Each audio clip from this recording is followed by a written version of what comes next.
Welcome to the Life and Money podcast with Danielle and Franchelle. I'm Danielle, And I'm Franchelle. and this is the podcast where we talk about what's keeping you from having the life and money you want and deserve. Yes. All right, love, what are we talking about today? So today we're going to continue our relationship series where we are diving into each different kind of relationship we can have, talking about how it affects our life and how it affects our money. So we talked about kids, we talked about partners, and today we're going to talk about parents. Parents. I mean, I think or like your primary guardians, right? Like Mm-hmm. whatever that looks like, who kept you in those formative years. Mm-hmm. That relationship shapes your identity in ways that I think is understated and not talked about a lot. What are your thoughts? What do you I think? totally agree. Those first caregivers, it's like whatever you go through your life trying to right whatever wrong happened to you or trying to replay whatever happened to you in those early years. It keeps showing up. I talk to a lot of people who they have a pattern and that pattern just keeps replaying every stage of their life and they don't see it, of course, but from someone who's kind of looking for patterns, it stands out. Yeah. So I use the word trauma all the time, but my definition is an adverse experience that shaped the way you see yourself or the world, backed up by evidence and stored in the body. So it's just an experience that happens. So it can be as simple as when you go to hug your mom and she's stressed and she pushes you away, you're like, oh, I'm not lovable. I'm not going to do that again. And so you make sure that you don't duplicate that experience so you don't feel that adverse feeling again. So you stop hugging. Mm-hmm. And it could happen when you're 2 or 3 Mhm, and you don't know, you're like, this is just who I am, right? This is just mhm, what I do. But if you take it all the way back to where that experience happened, you can see the armor you put mhm, on. Um, and so what there's all of these different attachment styles, and these attachment styles are all bred out of how your primary caregivers loved you. You have this secure mhm, attachment as you felt very secure in your way you were raised and parent. Um, mhm, I have defaulted more to like anxious attachment, mhm, previously before my healing. And that's, just never really knowing what's going to happen. So with mhm, my growing up as a child, I didn't have a pristine, ideal, two parent home. mhm, My mom was a single mom, and um, I saw my father sporadically. Um, mhm, and it shaped a lot of my identity for even how I view men, mhm, um, what my relationships would look like. Um, mhm, and when you're not aware, it drives your life.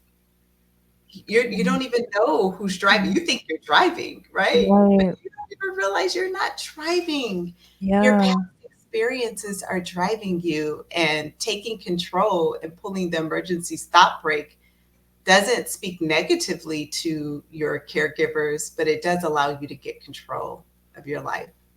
Yeah. That's so good. Yeah. I actually don't know what my attachment style is. Probably Mm. something I should I should look into. I have no idea. I've never looked it up and I've heard people talk about it a lot and I've just never looked it up. But I'm wondering because it would probably explain so much. Oh yes, yes. I think It yeah. explains so We should much. probably we can talk about that later. Yeah, I think I that'd was be talking really about fun that. to discuss. So, Yeah, definitely. um, but they all come from our formative years, Mhm. and as adults, some like honestly, that I think was 2 episodes ago at this point, the way that you parent, Mhm. that you desire that when your kids are 30, I might be making this up, but I think you said that Yeah. you desire that when they're 30, they with joy want to be with you, but not out of obligation, but because they enjoy being around you. Yeah, I didn't specifically say 30, but yeah, Okay, all that's the the part I time. thought I was making up, right? Yeah, Like, what yeah. part am I making up? Yeah, all the time in adulthood. I don't want it to be like a guilt or a pressure or anything, but I also don't want to be kind of waiting around for them too. I also want them to like know, okay, if you want to see mom, you got to see where she may be on a trip. Like I want to be that kind of mom where it's like I got my own life and I'm not kind of waiting or guilting you to come back and be with me or anything like that. And you have the freedom, you can live wherever you want in the world and I will go and see you and you can come and see me and that kind of thing because it's a love relationship, it's not an obligation. Mm. Yeah, so that was important to me. And that actually didn't come about until I think I was in college and I had my best friend in college.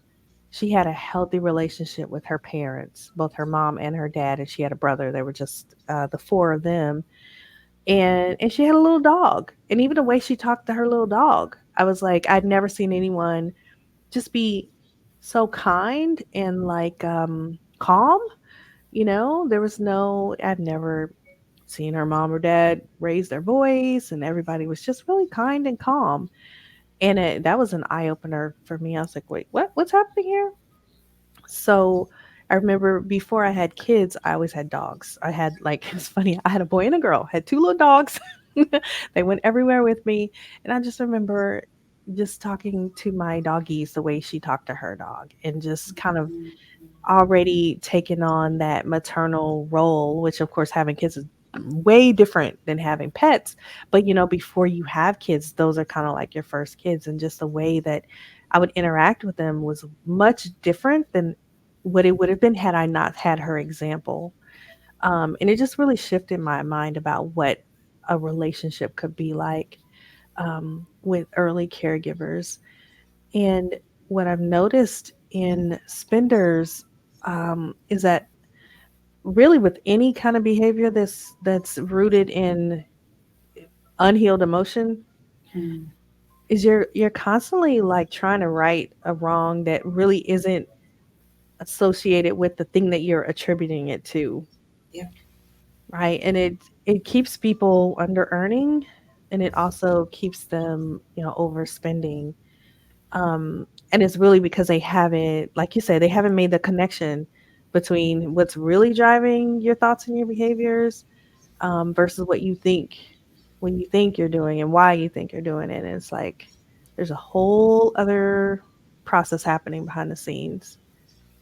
Yeah, what comes up is an outdated soundtrack, like an outdated model that they're running, like that I was too, for sure. Mhm, That's not even true any longer. mhm. So, whatever was true in that moment, it's probably not even true any longer, but yet Yeah, you're still moving to that blockbuster beat. right. Uh, which is one of my biggest things. Like, I never want to be blockbuster. Like, I want Mhm. to be able to grow and continue to move and not be so stuck on one thing because this Yeah. worked or didn't work, that you don't Mhm, evolve. And being able to know that you can evolve and still know that that was true and not discount that experience, but know mhm, that it's not true. And I think one of the biggest things for me, I didn't grow up with my dad, and traditionally he was the villain in the story. mhm, Um, but when I recently, in the last few years, considered perhaps he's no longer the villain, mhm, what I received blew my is blowing my mind. I didn't even know this was possible, but mm. I also didn't know I had the permission to consider something new. Yeah. Yeah. What's fascinating too is like there's the truth of something that happened in your formative years that is not deniable. And then there's also the misunderstanding Yes, that yes, happens and the misremembering. yes. Yeah, there are some things that like that absolutely did happen. Everyone around you tried to tell you it didn't that happened. But then there are some things where it's like you remembered it a little bit slightly off and it shaped the way you looked at the world and the way you interacted with other people. And I love that you've restored that relationship um, because sometimes, especially with parents, like there's another if we were to put ourselves in the other person's shoes, especially now as adults, it's like, oh, that's why they did that. Like Yep. it in and knowing that their motivations, like right now, my motivations are not to harm my children or make them have lack or anything like that.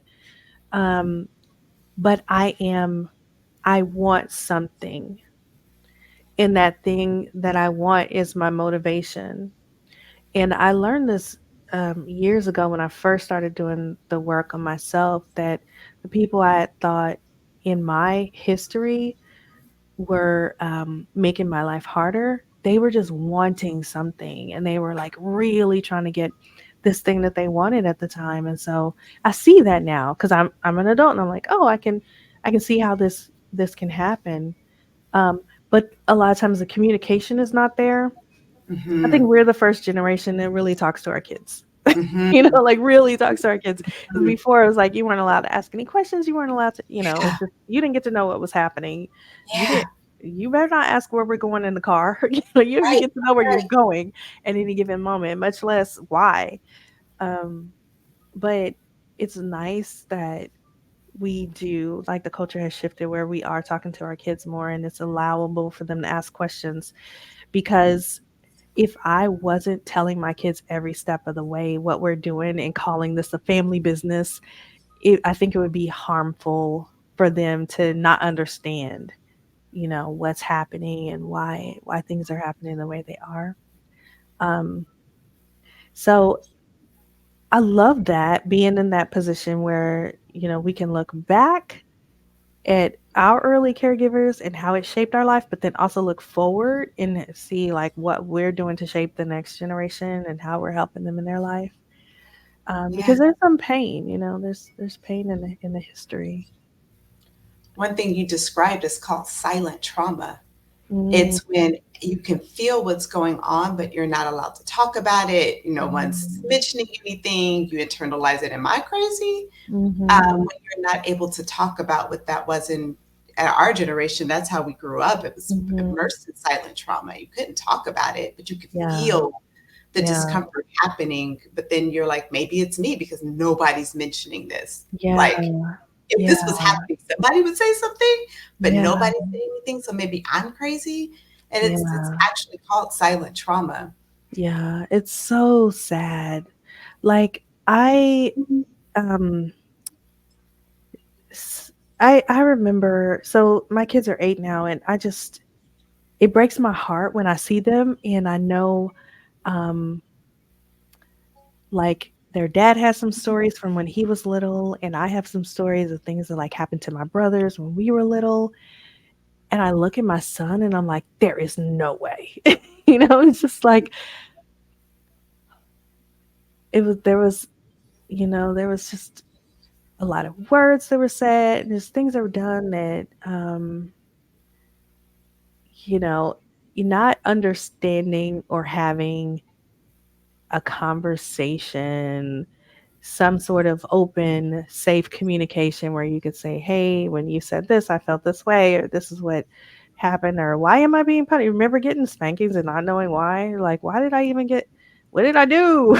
But like then you just grow up going like, I don't know. Okay, don't wear red on a Tuesday. I guess that's the crime, you know. Yeah. And it's just so confusing. And we take that into adulthood, and then we wonder why people have road rage. It's just like there's a lot Facts. that we're carrying that we haven't unpacked. So my daughter is the ultimate middle child. She's the only girl, and she's surrounded by boys. And she's my second pregnancy, and I only had the three pregnancies, right? So I have four kids, but she's the middle child. Mm, And something happened, and she's a traditional learner. Things come easy to her. She rarely gets in trouble, but apparently she got in trouble this one time. And I was trying to find out what her additional motivations were. And she's like, only basketball. I was like, well, then we need to take basketball away so that you can nurture something else. She internalized that as I searched and searched because we talked about it. I searched and searched and found the one thing she loved and took it away from her. So that's trauma, right? Like, yeah. so she, at the age of, I think this happened, she was 12. She internalized it in an underdeveloped brain, memorialized it at 12, And had we not continued, we still talk about it, right? So Mhm. because we allow talking in this home, and we can Mhm. repair, even if when I do things in a not ideal, we can go back and apologize and all the things. Mhm. But she could take that, and the experience doesn't grow with you. It doesn't mature with you as you mature. It stays at whatever Yep. age the infraction happened. Yes. Um, and not being able to have open conversations. So we go back to that moment often.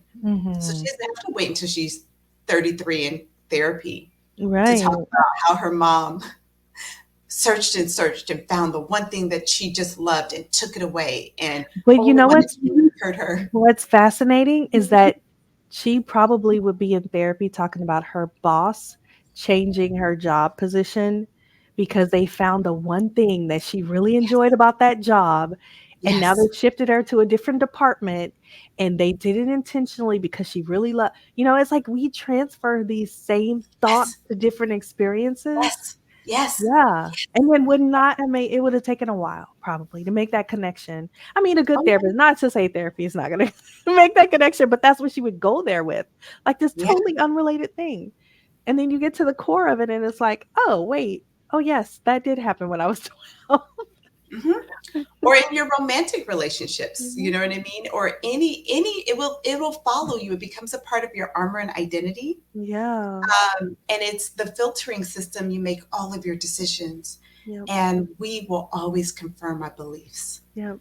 We'll always find the evidence to confirm what we believe. And so if Mhm. she believes that the people who love her will search and find the one thing and take Yeah. it away, she will find evidence after evidence in Yeah. everything she does to confirm that Mhm. belief.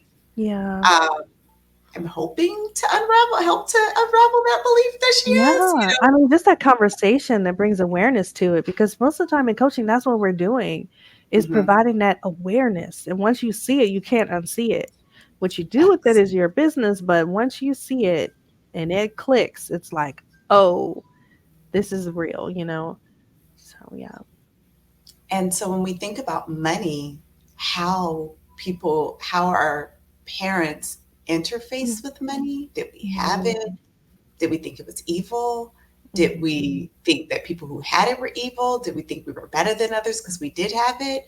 Like, whatever the case might be, Mhm. um, it filters the way that we start moving, and we wonder why we are stuck in these cycles. Mhm. But we don't understand it started before this. It Yeah. started before this career or job or whatever. Like, Yeah. and connecting the dots gives you your freedom back. And that's one of the things I Mhm. love in your space, Mhm. because it's a very tangible connecting the dots. Where, like, in Mhm. my space, it's not a tangible, like Mhm. you can't see Because it of on a the piece of paper. numbers. Mhm. Yeah, like you can Mhm. tangibly like start to open the eyes, and Mhm.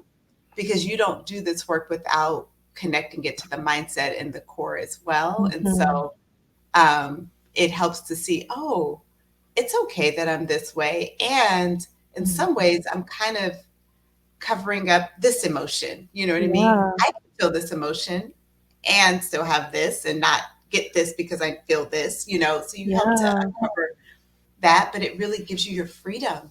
You're Yeah. not in shackles to this cycle, this Mhm. silent cycle that's been running the show. You know what I mean? Yeah. Yeah. And sometimes it gets really, really tricky and kind of hard because, when our subconscious mind was wide open and just absorbing everything, from the time that we were in the womb till puberty, basically, whatever our life was like is normal. Like that's the norm for our Mm, mind. It's like this is normal. And anything different is a threat. yeah. So to be reaching higher than what you had in elementary school, be it friendships, relationships, the status where you live, the home, the neighborhood, it feels scary and it's a threat. And these kinds of things come up a lot of times in marriage when, as partners, number one, you have two different points of view, but you're also trying to reach for something greater together. One person may be holding back because it just feels like a threat. Like, what do you mean we're going to invest in real estate? My parents never had real estate. What do you mean the kids are going to go to private school? I went to public school. I turned out just fine. Like things that are, it's scary, but you don't even know why Yeah. you're holding yourself back from reaching. And don't even get started on entrepreneurship. Like that's a whole deal. Like trying to, if your parents weren't entrepreneurs and they had traditional jobs, trying to build something out of nothing and feeling like just the fact that you don't have a job is a threat because it's not normal brings up so many things that you can find to hold you back. Um, so it really is deep. And like, not to say that everyone has to go digging back through the childhood and figure out everything and solve everything, but you do have to understand how those associations have been made and how healing whatever negative stories that you had, and telling the truth about them. Or even sometimes you have to go and ask a question and find out like what actually happened. Or when Mhm. you said such as, like, just so funny to me when if you go back to like a parent or an early caregiver and say, remember the time you said such and such, so and so, what did that mean? And they're like, I didn't say that, I said this, and you had totally gotten it wrong in your mind. It's just Yeah. fascinating how 30 years I've been believing this thing and I Mhm. had it wrong in my mind, or I heard it wrong, or I was eavesdropping and they were talking about something totally different. Um, but it affects who you are financially later. It affects who you are in relationships later too.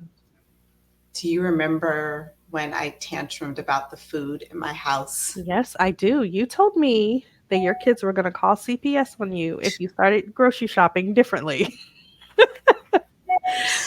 And I was And like, okay. but it was rooted in I had food scarcity growing up, right? So Mm, I often didn't have enough to eat. I remember very distinctly, and who knows if this is even true, right?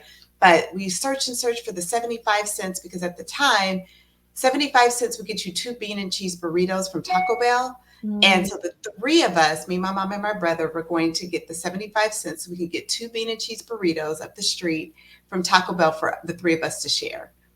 And mm, so that's the world I came from. So if I didn't have enough, I'm like, if I tell my kids we can't have this, they're gonna mm, go to bed and they're gonna have all this food scarcity too.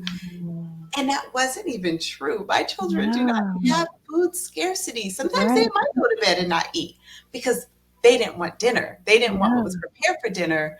But it's okay that I don't have four or five different meals for my Mhm. kids at night. But I was overcompensating to ensure they Mhm. never felt the pain I felt for Mm. not having enough food to eat. Yeah. Um, and having to untease that is not this. Yeah. But for the longest, that food Yeah. scarcity wound that happened Mhm. wasn't what my was happening in my home today. And Mhm. so my children, um, being I don't want to know the word I want to use, but used to being able to have a variety Mhm. and scaling that down from variety to specifics and Mhm. having them involved turned out to be really beautiful. But I Mhm. had to butt up against the system from my childhood. Yeah. Yeah, and that happens a lot of times when we have that immediate kind of like dramatic reaction. It's like, wait, is it them or is it me? I do that all the time. I'm like, who am I upset for? Mm, Is it me protecting my inner child? Is it me? Or am I really upset for my kids? And sometimes I'll tell my kids something, they're like, okay. And I'm like, oh, you honestly don't care about that. Okay, so it must be me. Where mhm. is this, where's this me wanting to call CPS? Yeah, Right? To say, hey, I'm eating Taco Bell again. Come on, somebody help me with this, right? Or like help us with this, right? It's you that protection of that inner part of you that's still wounded by that experience. yeah. My son is about to turn 16, and I didn't grow up with parties, and so he's also not going to have a party for this. He's had a party every year since he was born. Mm. But that was overcompensation because I didn't have parties growing up. And so Mm. I wanted to make sure they had a party. And you And do so, big parties too. You do like yep, I believe fancy in making magic. celebrations. Yeah. Yeah. But it turns out, like, I've seen a lot of his friends are turning 16, all these surprise 16th parties. doesn't even want one. Mm-mm. He doesn't even want one. It's not even, he's Right. like, no, I don't need a party. I Yeah. want a pair of shoes. You know what I mean? Yeah. Yeah. But he doesn't even want a party. And Yeah. so a lot of times you're right. Who say that quote again? Because that was who am Girl, I you know I don't know what I said. We have to watch the replay. I have fast? no idea. I think you said, who am I hurt for? Is this me or them? You know what I mean? Yeah. I Yeah. think that's good because a lot of it Or was who am I protecting? Who am I trying to protect? protecting. Yeah. Yeah, Mhm. me or them. And so knowing that our parents did the best that they could with what they Mhm. had at that moment Exactly. um, is With the the biggest motivations gift. that they had too. With their Yeah. motivations, sometimes they're, and this is one thing that Lisa Nichols taught me was, are they looking for love? That's like a basic human need, right? It's not optional. Like we need to feel loved and connected. And so is that parent looking for love, and that's motivating a lot of the things that are falling by the wayside. And we don't see that when we're small. We don't understand that until we get older, and then we're looking up for our own love, and we're realizing like, oh, okay. you know Yeah. yeah. And even as adults, like if adults living with our living dealing with our parents, Hmm. um they're still working off soundtracks. A lot of our parents, that Hmm. generation is not about going back and closing the gap between the Mm-mm. two. Don't And even so want to talk you're about still it. seeing that little 3-year-old wounded person in a 60, 70, 80-year-old body. Hmm. You know what I mean? And it can be a little bit hard, but having just compassion Yeah. for the wounded child in them that's Hmm. think would have just grown up on their own, but that's just not how it works. Right, It's not how it right. works. It keeps them stuck. Not at So all. So beautiful. Another really, really beautiful conversation. I love that we're opening the doors for these conversations. I hope that you guys who are watching, that you take the opportunity to really think about your own patterns in your relationships and how it shows up with your life and your money. We love having these conversations. We also love for you guys to be in the conversation too. yes. So I would love to hear um, if you know your attachment style. I'd like to hear what that is, or if you have any aha moment from being a child and how you deal with your parents today. I'd love to hear any thoughts. We both would love to hear any thoughts that you have. Yeah. And if any of this information anybody else should hear, please share it. Mhm. We definitely want to see your comments, and then like and subscribe so that you get a notification when we post next week. Absolutely. And if anyone wants to reach out for life coaching, how will they get in contact with you?